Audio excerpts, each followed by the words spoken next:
So we had just moved into an apartment in Granada Hills a few days into this journey after losing the entire house and losing everything in a fire. These videos are intended just to help people understand the process and how we had to deal with at least this disaster.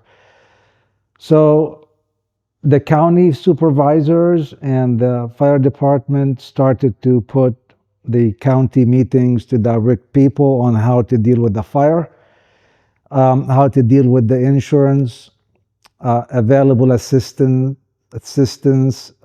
for the families that now are displaced, and on how to capture or reclaim lost items, how to deal with getting documents like driver licenses, passports, and such. So that took like few days. This fire only claimed 182 homes in between Somes and Camarillo. That was not declared as a national disaster.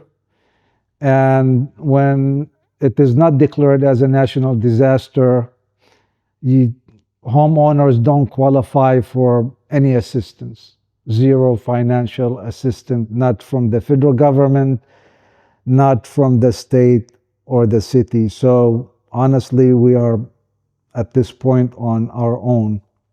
It took us a few days. They set up the help center at in Camarillo.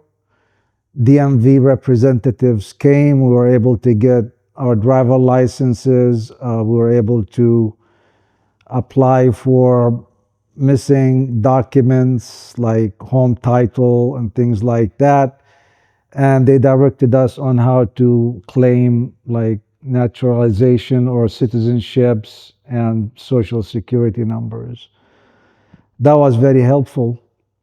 So now we're at the apartment and we had few items from friends assisted us with, household goods, but just prior to the fire by about few months, we started to launch our new business called TopProz into the market.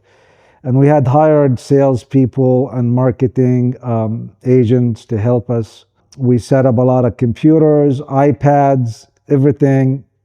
All of this stuff got lost in the fire. So I had to focus on rebuilding the items we lost in the fire from a business perspective: printers, computers, iPads, phones, with my son who was helping me at the time. My wife focused on restocking, refurnishing, and getting the things we need to live in this apartment, such as beds, beddings, clothes. This journey is ongoing, and you just have to keep focused on how to manage your time, because the time is really now becoming so short, and we're just overwhelmed with so many different things, trying to uncover the root cause of the fire, who caused the fire, what do you do. It's just a lot of stuff to digest, and so many meetings, so many documents. So you really have to be calm. You have to be able to manage all the stress. I'm originally from Gaza. I came to the country 40 years ago, and the fire happened just about a year after the Gaza war. And my mother had, she's 81 years old. She had already moved into a tent, a torn up tent. No food, no water, no electricity. She's diabetic, no medication. So what I'm trying to say here, comparing my situation, in like few days, I'm able to, have some place to live and manage my life. And comparing that to people like in the Gaza Strip and my mother's situation, it made my situation feels less stressful to me comparing it to the other people. Plus, I wasn't the only one in this journey. So 180 homes burned. Our neighbors, we started to talk to them. Some are really stressed out more than us. Some lost their pets. They lost more than us. So seeing other people also dealing with the same disaster, I guess I hate to say it, but like misery loves company. But seeing other people dealing with the same disaster also makes things like you're not the only one.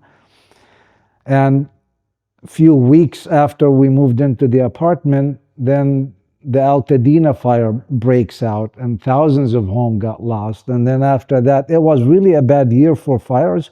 Then after that, the fire in Malibu, Pacific Palisade, that was a massive fire to see big, massive homes get lost. So what I'm trying to say, it wasn't just us.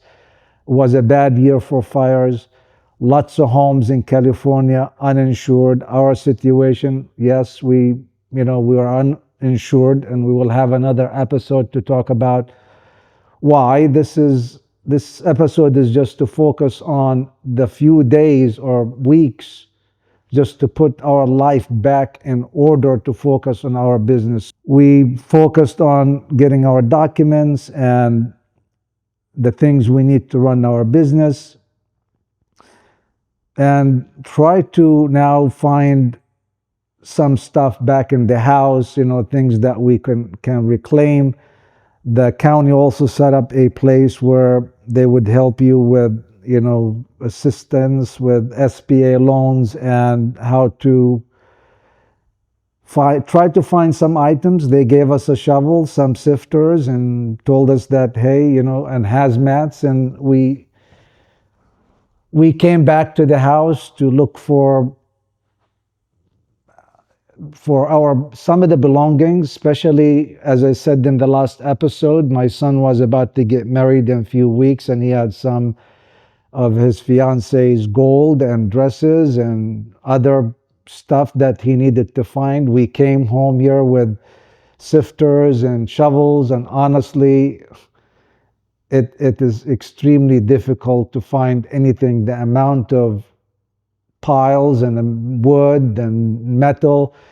If anybody, people say they could find stuff, in our case, it would have been almost impossible to find anything because everything just collapsed. So we couldn't find anything.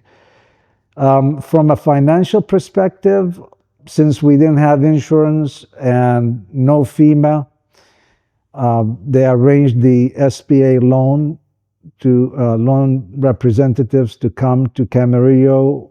Again, that process is not simple as they say it is. So it took us weeks to fill the paper and be qualified for a small business loan where we, like to help us reclaim some of our personal belongings. Having to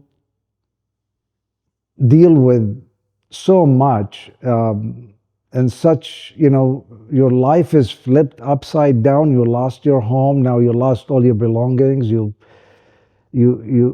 have to rebuild everything literally from scratch. Is not easy. It's overwhelming. Keeping your sanity, keeping yourself focused, finding ways to help you cope is important. In our situation, we had found ways to deal with it, and we were able to get to a point where we were able to at least get our business back on, in action, and a place to live, a place to sleep, and a place to eat, to figure out what is the next chapter in dealing with this disaster.